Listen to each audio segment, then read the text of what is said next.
बहुत समय पहले की बात है। एक छोटे से गांव वृंदावन में श्याम अपनी पत्नी राधा, बेटी जिया और अपनी माँ के साथ एक छोटे से घर में रहता था। उसके पिता बचपन में ही गुजर गया, जिसकी वजह से परिवार की सारी जिम्मेदारी श्याम की कंधे पर आ गई थी। उसके पास एक छोटा सा खेत था, जिसमें खेती करके वे अपना परिवार का मुश्किल से गुजारा करता था। एक सुबह श्याम की माँ बहुत बीमार हो जाती है। श्याम के पास इलाज के लिए इतने पैसे तो थे नहीं, तो उन्हें मजबूरन अपनी जमीन बेचनी पड़ी। लेकिन किस्मत का खेल तो देखो, उसकी माँ का भी मौत हो जाती है और थोड़ी बहुत जमीन जो उसकी थी वो बिक जाने से श्याम की स्थिति पहले से भी खराब हो जाती है। उनका जीवन बुरी तरह कठिनाइयों से बढ़ जाता है। इसलिए वे दोनों मेहनत मजदूरी करके किसी तरह अपना जीवन बिता रहे थे। श्याम दिन भर जमींदार के खेत पर मेहनत करता था। वही राधा सेठ धीरज के यहाँ साफ सफाई की काम करती थी। अजी, सर्दी बहुत नजदीक आ गई है और हमारे पास सर्दियों में पहनने खाने के लिए कुछ भी नहीं है। हाँ भाग्यवान, तुम ठीक कहती हो, हमें कुछ तो सोचना ही होगा।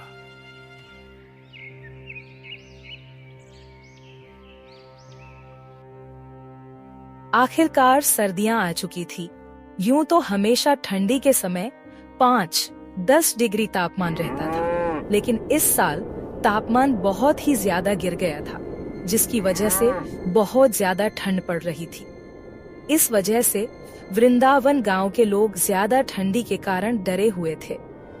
दिन हो या रात, लोग ठंडी के कारण बहुत परेशान थे।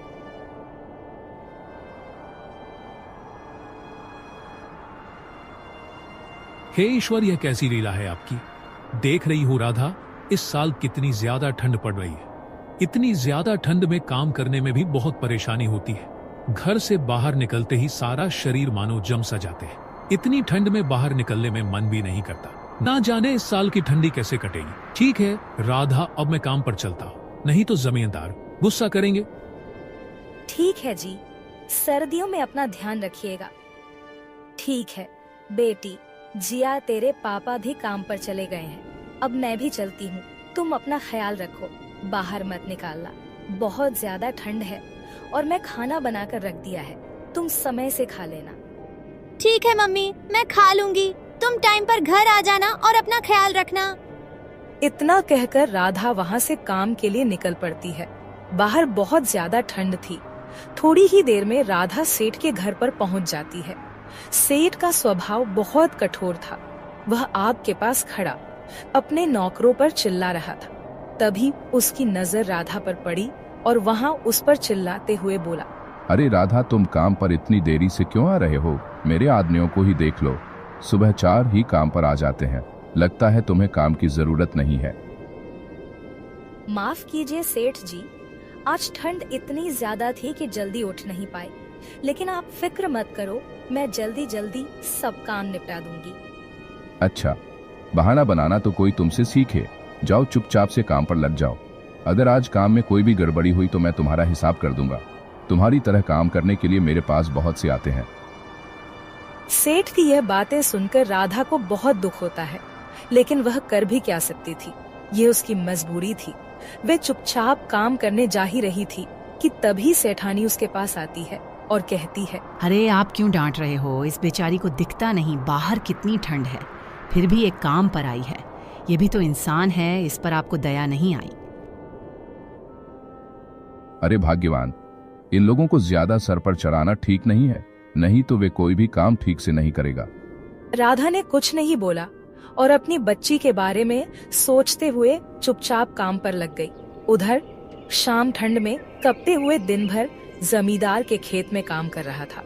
जमींदार अपने खेतों में काम कर आने के लिए शाम और कुछ मजदूरों को सख्त निगरानी में रखता था। अरे वो शाम काम ठीक से कर ले, ठंड के कारण कोई बहाना मत दे। तुम लोग काम करते हो थोड़ा और पैसे चाहिए ज्यादा। अगर आज मेरा काम पूरा नहीं हुआ तो मैं तुम लोगों को रुपया भी नहीं देने वाला। नहीं जमींदार जी, मैं पूरा मेहनत कर रहा हूँ। ठंड बस थोड़ी ज्यादा है, इसलिए हाथ पैर जम सा जा रहा है। लेकिन आप परेशान मत हो, मैं आपका काम पूरा करके ही जाऊंगा। सुबह से काम करते करते शाम के हाथ पर ठंड से अकड़ चुके थे और थकान उसके चेहरे पर साफ नजर आ रही थी, लेकिन उसे अपनी पत्नी और बच्ची की बहुत फिक्र थी, इसलिए वह इतनी ठंड में भी इतना मेहनत कर रहा था।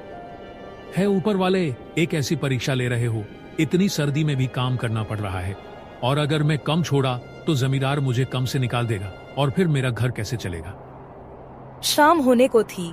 शाम ठंड में किसी तरह काम निपटा कर लौटने की सोच रहा था, लेकिन तभी जमींदार ने शाम को फिर से काम पर लगा दिया।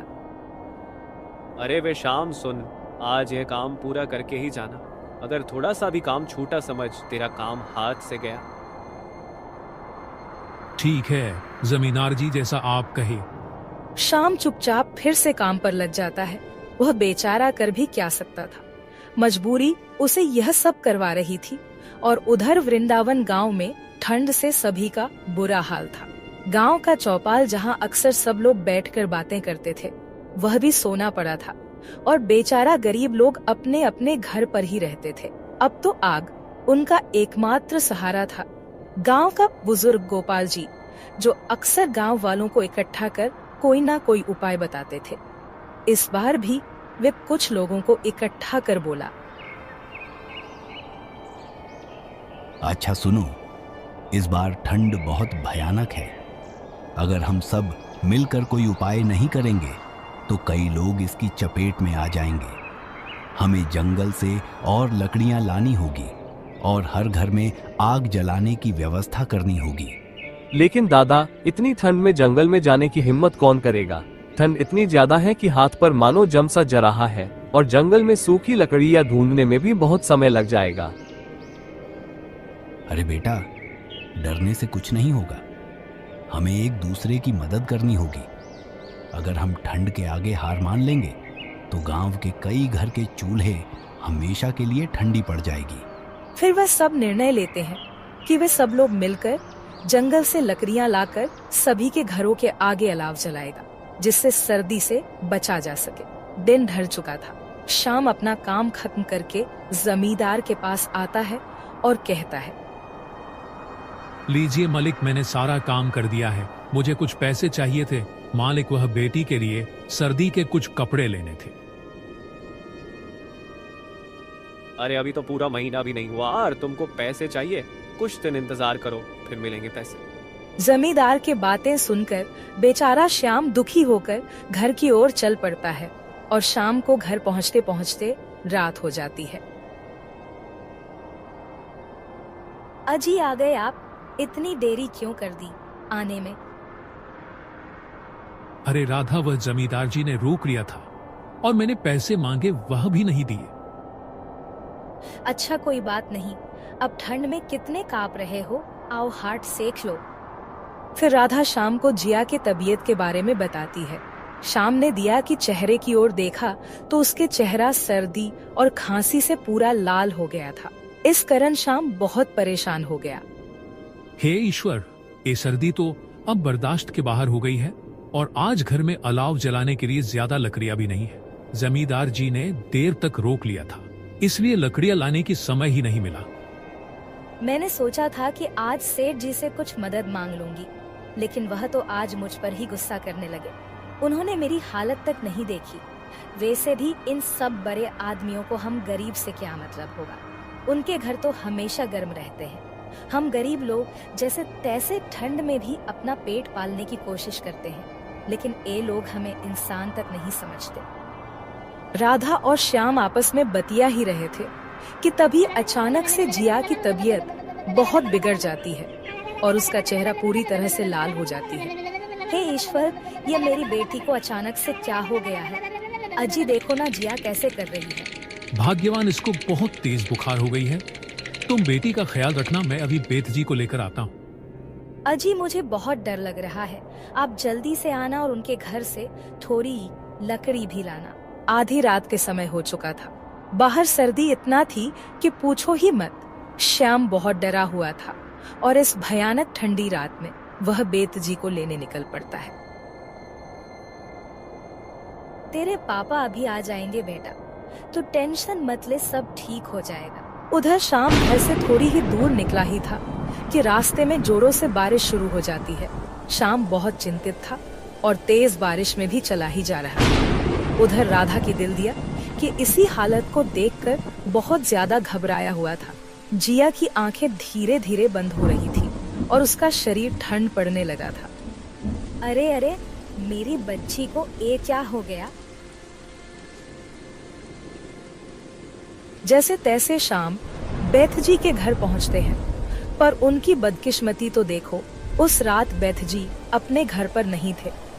उधर राधा इतनी जोरों से चिल्लाती है कि उसकी चीख उस भयानक काली रात बरसात को चीरते हुए सीधी शाम के कानों पर पड़ती है। यह चीख इतने दर्द भरी थी कि हर सुनने वाले की रूह कब जाती है। इसे सुनकर शाम बहुत घबरा जाता है और वह अपने घर की तरफ दौड़ा आता है। हे ईश्वर, राधा इतनी जोर से चिल्लाई क्यों? खुदा करे कोई अनहोनी ना हो।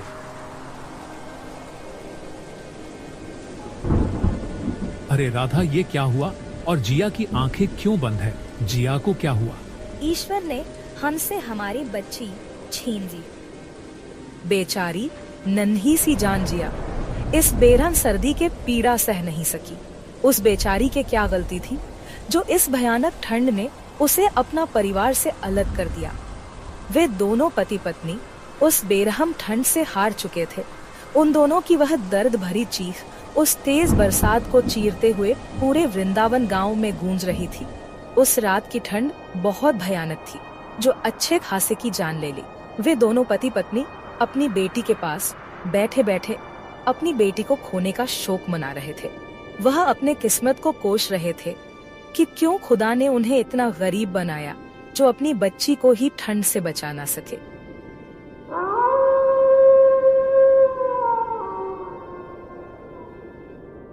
अगली सुबह गांव वाले श्याम के घर आते हैं। श्याम और राधा को अपने बेटी के साथ घर के अंदर एक दूसरे के हाथ पकड़े ठंड से जाम चुके पाया। उनके चेहरे पर एक अजीब सी शांति थी, मानो उन्होंने अपनी बेटी के पास पहुंचकर सुकून पा लिया है। वृंदावन गांव के लिए एक और कहानी थी। ठंड ने एक और परिवार को खत्म कर दिया। दोस्तों, हमारे आसपास भी बहुत से ऐसे लोग हैं जो ठंड में बहुत परेशान हैं। ऐसे लोगों की जरूर से मदद करें और इस वीडियो को ज्यादा से ज्यादा शेयर करें। दोस्तों, अगर हमारी कहानी आपको पसंद आए तो चैनल को सब्सक्राइब और एक प्यारा सा कमेंट जरूर करिए। धन्यवाद।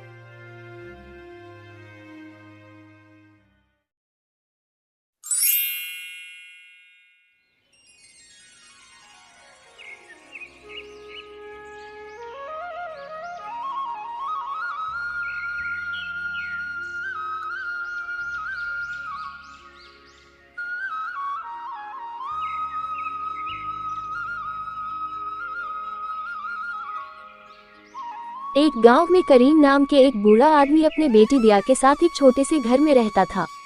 करीम बहुत ही गरीब था। वे जंगल से लकड़ियां काट कर लाता था और उन्हें बेचकर उनके घर चलता था।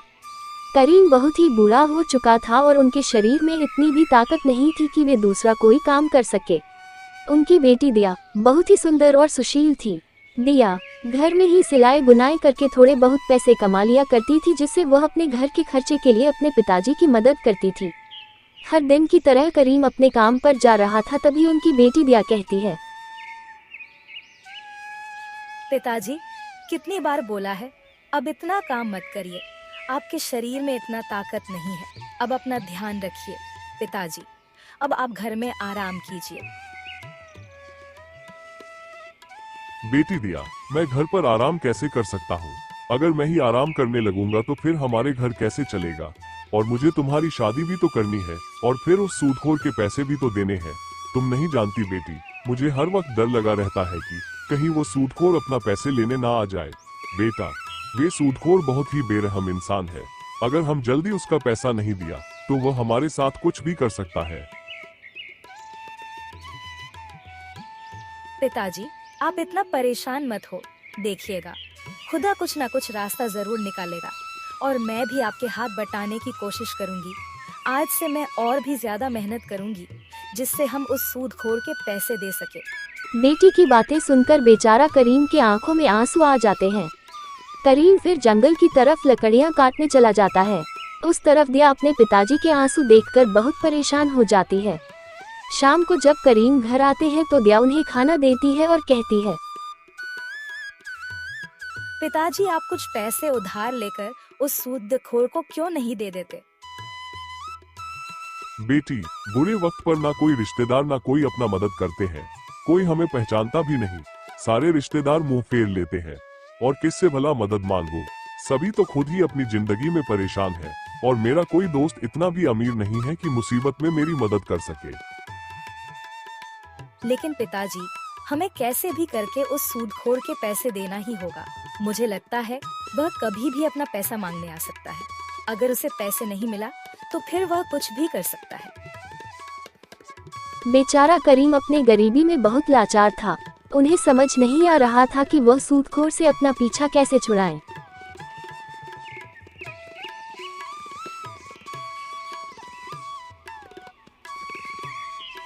अगले दिन जब करीम जंगल में लकड़ियां काटने गया तो जंगल में उन्हें एक अनजान आदमी मिलता है। वह आदमी करीम के हाथों में कुल्हाड़ी देखकर कहता है, तुम्हारे हाथ में कुल्हाड़ी देखकर लगता है तुम एक लकड़हारा हो और इस समय लकड़ी काटने जा रहे हो। हाँ बेटा, बेटा क्या बात है? क्या तुम्हें मुझसे कुछ काम है? क्या कोई मदद चाहिए? मुझे तुमसे कोई मदद नहीं चाहिए, मगर तुम्हें सजा से कोई नहीं बचा सकता। ये तुम कैसी बातें कर रहे हो? बेटा, आखिर मेरा अपराध क्या है? मैंने तो कोई ऐसा काम नहीं किया। क्या तुम नहीं जानते कि राजा ने पेड़ काटने से मना की है? अगर कोई भी जंगल में पेड़ काटता हुआ पकड़ा गया तो राजा उसे कठोर से कठोर सजा देंगे। अब तुम मेरे साथ चलो राजा के पास। लेकिन बेटा, अगर मैं लकड़ियां नहीं कटूंगा तो फिर मेरे घर का गुजारा कैसे करूंगा? अच्छा ठीक है, अगर तुम चाहते हो कि राजा तुम्हें सजा ना दे और तुम्हारे घर का गुजारा भी अच्छी तरह से हो तो तुम मुझे पैसे दो, तभी मैं तुम्हारे बारे में राजा को कुछ नहीं बताऊंगा। अनजान आदमी के इस तरह बातें सुनकर बेचारा बूढ़े करीम के आंखों में आंसू आ जाते हैं। अब तुम रो क्यों रहे हो? देखो, ये रोना धोना करके कुछ फायदा नहीं होगा। पैसे से काम चलेगा, सिर्फ पैसे से। अगर तुम चाहते हो कि राजा तुम्हें सजा ना दे, तुम्हें पैसे देना होगा।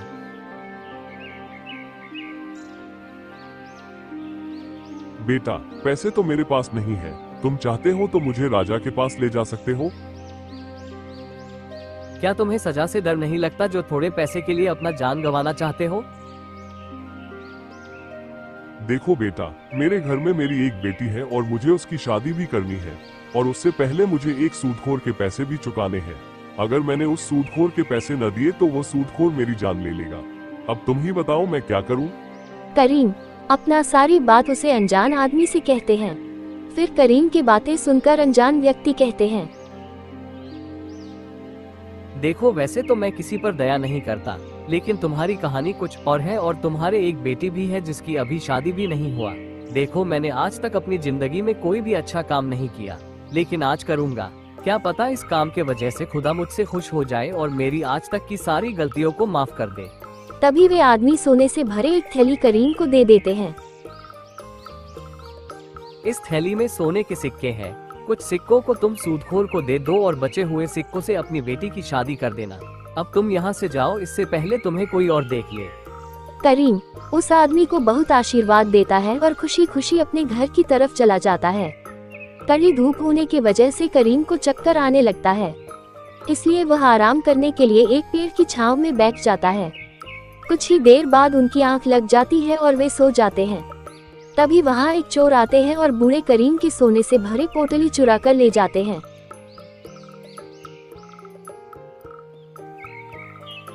थोड़ी दूर जाने के बाद जब वह चोर उसे थैली को खोलकर देखता है तो खुशी से झूम उठता है और कहता है, अरे वो इतने सारे सोने के सिक्के, आज तो मेरी किस्मत ही चमक गई। अब मेरे पत्नी और बच्चों को भूखा नहीं सोना पड़ेगा। इन सिक्कों से तो मेरा सालों का गुजारा हो जाएगा। इतना कहकर वे चोर अपने घर की ओर चलने लगता है। उस तरफ जब करीम की आंख खुलती है तब वह देखता है उनकी पोटली नहीं है। करीम बहुत परेशान हो जाते हैं और अपने आप को कोसने लगता है। हे खुदा, ये क्या हो गया? मैं ना जाने कैसे सो गया।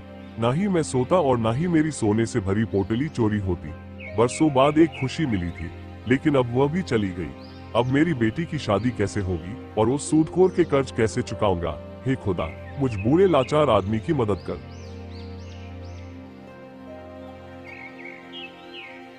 तुम मुझे हमेशा सुनाती थी ना कि मैं कुछ काम नहीं करता।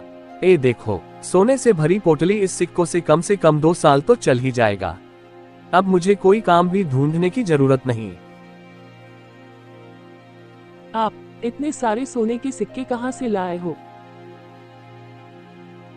तुम्हारी यह सवाल करने की आदत कब जाएगी? मैं इतने सारे सोने के सिक्के कहाँ से लाया हूँ, ये जानकर क्या करोगी? मुझे जानना है कि आप इतने सारे सोने के सिक्के कहाँ से लाए हो। कहीं आप ये सिक्के चुरा कर तो नहीं लाए? तुम्हारी ये बहस करने की आदत कब जाएगी? हाँ, इस सिक्के में चुरा कर लाया हो। एक बूढ़ा आदमी पेड़ के नीचे सो रहा था, उसी से ही मैं सिक्के चुरा कर लाया हूँ। क्या अब आप चोरी भी करने लगे? क्या आप दूसरों को तकलीफ देकर खुश रहना चाहते हो? वो बेचारा बूढ़ा आदमी न जाने किस हाल में होगा, न जाने वे इस सोने के सिक्का किस काम के कारण रखा होगा, और आप इस सोने के सिक्के चुरा कर ले आए। अरे वो बूढ़ा आदमी गरीब नहीं है, बल्कि एक पैसे वाले आदमी है। ये बात आपको कैसे पता कि वह आदमी गरीब नहीं है, पैसे वाला है? आप उन्हें जानते हो क्या? मैं नहीं जानता, पर वो गरीब नहीं है, क्योंकि कोई भी गरीब आदमी इतने सारे सोने के सिक्के लेकर बेफिक्र होकर पेड़ के नीचे सो नहीं सकता। मुझे इस बात से कोई फर्क नहीं पड़ता कि वह आदमी गरीब है या अमीर। बस हमें किसी के खून पसीने से कमाए हुए पैसे चोरी नहीं करना चाहिए, इसलिए आपको उनके पैसे लौटाना होगा। तुम एक ऐसे बेवकूफ जैसी बातें कर रहे हो। अब मैं भला उस बूढ़े आदमी को कहाँ ढूंढूं? आपको उन्हें तलाश करना ही होगा। मुझे भूखा रहना मंजूर है, लेकिन मैं चोरी के पैसे से अपना घर का गुजारा नहीं चला सकती। आपको अपना पत्नी और बच्चों का भरण पोषण मेहनत की कमाई से करना चाहिए, ना कि चोरी करके। ठीक है, मुझे पता है कि तुम नहीं मानोगी। मैं कल जाकर उन बूढ़े आदमी के पैसे लौटा कर आऊंगा। मैं कल सुबह ही निकल जाऊंगा और उस बूढ़े आदमी को तलाश करके उनके पैसे उनको लौटा कर आऊंगा। आप खुश होना। वे चोर सुबह सुबह ही निकल पड़ता है उस बूढ़े आदमी के पैसे लौटाने के लिए। उस तरफ बूढ़ा करीम दुखी होकर जब अपना घर पहुंचता है, तब उनकी बेटी कहती है, पिताजी, आखिर आपको इतनी देर कैसे लग गई? तब करीम कुछ नहीं बोलता। पिताजी, आप इतना चुप क्यों हो? कुछ तो बोलिए। तब करीम सारी बात अपने बेटी को कहते हैं। उतने में ही सूदखोर पैसे लेने के लिए करीम के घर आते हैं। सूदखोर को देखकर करीम और भी परेशान हो जाते हैं। करीम, तुमने मेरे पैसे देने का वादा किया था, चल अब जल्दी से मेरे पैसे निकाल। मैं आपके पैसे का इंतजाम कर लिया था, पर किसी ने मेरे सोने का सिक्के की थैली चुरा लिया। तूने मुझे बेवकूफ समझा है क्या कि तू जो भी पट्टी पढ़ाएगा तो मैं मान जाऊंगा? अरे तेरे जैसे मुझे बहुत मिलते हैं, ये सब पैसे ना देने का बहाना है। अब जल्दी से मेरे पैसे दे, मेरे समय बर्बाद मत कर। मैं झूठ नहीं बोल रहा हूँ, मेरे विश्वास करो, किसी ने मेरे सोने का थैली चुरा ली। अच्छा तो मुझे एक बात बता, वे सोने के सिक्के तेरे पास कहाँ से आए? जरा मुझे भी तो पता चले। आखिर तू बुढ़ापे में क्या करता है? करीम चुप रहता है। वो सूदखोर के बातों का कोई जवाब नहीं देता। अब चुप क्यों है? बताता क्यों नहीं? तेरे पास वे सोने का थैली कहाँ से आए? तुझे बुढ़ापे में झूठ बोलने में शर्म नहीं आई? तू ऐसे नहीं मानेगा तो मेरे साथ राजा के पास चल। सूदखोर करीम और उनकी बेटी को राजा के पास ले जाने लगता है। रास्ते में कुछ लोग जब सूदखोर को देखते हैं तो वह खुद से बातें करते हैं। अरे देखो भाई, ये सूदखोर बेचारे बूढ़े करीम और उनकी बेटी को राजा के पास लेकर जा रहा है। खुदा इस मनहूस को जरूर सजा देगा। अब क्या पता बेचारा करीम चाचा को राजा क्या सजा दे। सही कह रहे हो भाई, दुनिया कहां से कहां चल रहा है, लेकिन न जाने इस कमबख्त को मौत क्यों नहीं आती। ये तो कभी बीमार भी नहीं पड़ता, हम गरीबों को परेशान करके इसे मजा आता है। इसे तो इसका कर्मों का सजा जरूर मिलेगा। सूदखोर राजा के दरबार में पहुंच जाता है और राजा से कहता है, महाराज, इस करीम ने मुझसे पैसे लिया था और अब मुझे पैसे नहीं दे रहा है। ऊपर से मुझसे झूठ बोल रहा है कि कोई इसकी सोने के सिक्के की थैली चुरा ली है। तो तुम ऐसे आदमी को कर्ज देते ही क्यों हो जो उसे चुका ना सके? लेकिन महाराज, ये मेरे सामने आकर रो रहा था, इसलिए मैंने इस पर तरस खाकर पैसे दे दिए। नहीं तो मैं ऐसे लोगों को पैसे नहीं देता जो कर्ज ना चुका सके। सूदखोर की पूरी बात सुनकर राजा ने बोला, यहाँ के नियम के अनुसार जो व्यक्ति समय से कर्ज न चुका सके, उसकी पूरे परिवार को कर्ज देने वाले की गुलामी करनी पड़ता है, जब तक वो अपना कर्ज न चुका ले। लेकिन मैं बूढ़े करीम की उम्र का लिहाज करते हुए उन्हें एक दिन का मौका और देना चाहता हूँ। अगर करीब तुमने एक दिन में बिरजू के पैसे न दिए तो तुम्हें उसकी गुलामी करनी पड़ेगी। राजा की बातें सुनकर करीम और भी परेशान हो गया, क्योंकि अब उन्हें और उनकी बेटी को सूदखोर की गुलामी करनी पड़ेगी। राजा के फैसला सुनने के बाद सूदखोर करीम के साथ ही लौट आता है और करीम से कहता है, करीम, तो मेरे पैसे इतने साल में नहीं दे पाया तो एक दिन में क्या लौट आएगा? तो एक काम कर, अपने एक खूबसूरत बेटी की शादी मुझसे कर दे। तेरी बेटी मेरे साथ राज करेगी और मैं तेरे साथ भी अच्छा व्यवहार करूंगा। मैं तेरे जैसे इंसान से कभी शादी नहीं करूंगी। तू बेरहम है, इंसान पर जुल्म करता है। तो ठीक है, मैं भी देखता हूँ तुम लोग मेरे पैसे कैसे चूकते हो। अब मैं चलता हूँ और कल आऊंगा। फिर सूदखोर बिरजू वहाँ से चला जाता है और दिया अपने पिता करीम से कहती है, पिताजी, हम एक दिन में उस मनहूस का कर्ज कैसे चुकाएंगे? अगर हम एक दिन में उस मनहूस का कर्ज नहीं चुका पाए तो हमें उसकी गुलामी करनी पड़ेगी और वे आप पर बहुत अत्याचार करेगा। पिताजी, मैं आपके ऊपर अत्याचार होता नहीं देख सकता।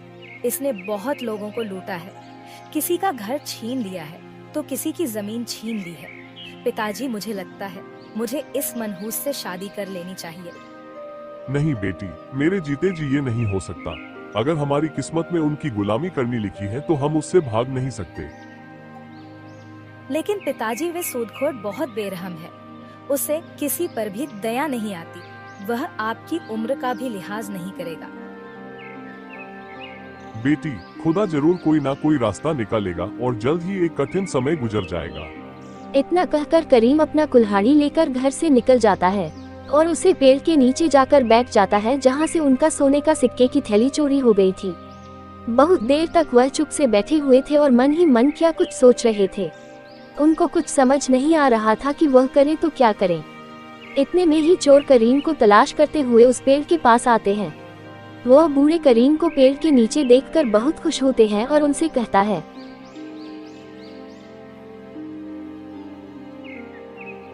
काका, आपको देखकर मालूम होता है कि आप कोई मुसीबत में हो। आप मुझे बताएं, क्या बात है? मुझसे जो हो पाएगा मैं आपकी मदद जरूर करूंगा। बूढ़ा करीम चोर के फटे और गंदे कपड़े देखकर बोला,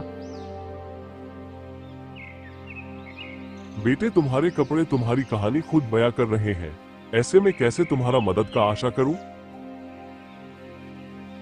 काका, आप मेरे कपड़े को देखकर मेरे हालात में मत जाइए। आप मुझे अपनी परेशानी बताएं, हो सकता है मैं आपकी मदद कर पाऊं। मैं पूरी कोशिश करूंगा आपकी मदद करने की। बेटा, कुछ साल पहले मैंने एक सूदखोर से पैसे कर्ज लिया था, लेकिन मैं अभी तक उसका कर्ज नहीं चुका पाया। अगर कल तक मैंने उसका कर्ज नहीं चुकाया तो फिर मुझे और मेरी बेटी को उसकी गुलामी करनी पड़ेगी। एक नेक दिल इंसान ने मुझे कुछ सिक्के दिए थे। मैंने सोचा था उनसे मैं अपनी बेटी की शादी कर दूंगा और उस सूदखोर के कर्ज भी चुकाऊंगा, लेकिन किसी ने वो थैली चुरा लिया। चोर सोने से भरे सिक्के की थैली करीम के सामने रखा और बोला, काका, कहिए थैली आपकी तो नहीं? हाँ बेटा, लेकिन ये थैली तुम्हारे पास कैसे आई? उसे तो कोई चुरा कर ले गया था। दरअसल मैं एक गरीब आदमी हूँ। मेरे घर में बीवी बच्चे भूखे थे।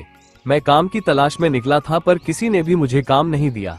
मुझे आप पेड़ के नीचे सोते हुए मिले और मैंने आपके पास एक पोटली देखी तो मैं आपकी सोने से भरी सिक्के की थैली चुरा ली, जिससे मेरे घर का गुजारा हो सके।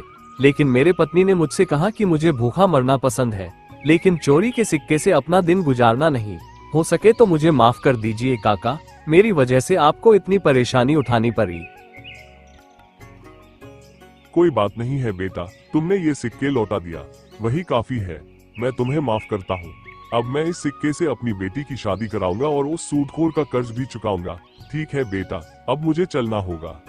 फिर करीम अपना घर चला जाता है और सोने के सिक्के से भरी पोटली को अपने बेटी को दिखाता है और कहता है, देखो बेटी, ये वही पोटली है जो खो गया था। अब हमें सूदखोर की गुलामी नहीं करनी पड़ेगी। लेकिन पिताजी, आपको यह थैली कहाँ मिली? बेटी, ये थैली जिसने चुराया था उसी ने ये लौटाया। उसकी पत्नी बहुत नेक दिल औरत है। मैंने तुमसे कहा था ना, खुदा कोई ना कोई रास्ता जरूर निकालेगा। इतने में ही वे सूदखोर करीम के घर आ जाते हैं और करीम से कहता है, करीम, चल मुझे मेरे पैसे वापस कर, नहीं तो अभी भी मौका है तो अपने बेटी की शादी मुझसे कर दे। तेरी बची कुची जिंदगी आराम से कटेगी। तुम्हें क्या लगता है मेरे ख्वाबों की रानी, क्या तुम अपने बूढ़े बाप पर जुल्म होता देख सकते हो? खुदा के होते हुए तुम हमारा कुछ नहीं बिगाड़ सकते हो। ये लो सोने के सिक्के, इन्हें बेचकर अपने पैसे ले लेना। अब यहाँ से चले जाओ। अरे वो सोने के सिक्के, करीब जो पैसे तो इतने साल में चुका ना पाया, वो वैसे एक दिन में कैसे किया? करीम बता जरा, मुझे भी तो पता चले। तुम्हें इस बात से क्या मतलब? तुम्हें तुम्हारा कर्ज मिल गया है ना, अब तुम यहाँ से जा सकते हो। करीम की बातें सुनकर वे सूदखोर बिरजू वहाँ से चला जाता है और करीम बचे हुए सोने के सिक्के से अपनी बेटी की शादी कर देते हैं। उसके बाद करीम और उनकी बेटी खुशी खुशी अपना दिन गुजारने लगता है। दोस्तों, अगर हमारी कहानी आपको पसंद आए तो चैनल को सब्सक्राइब और एक प्यारा सा कमेंट जरूर करिए। धन्यवाद।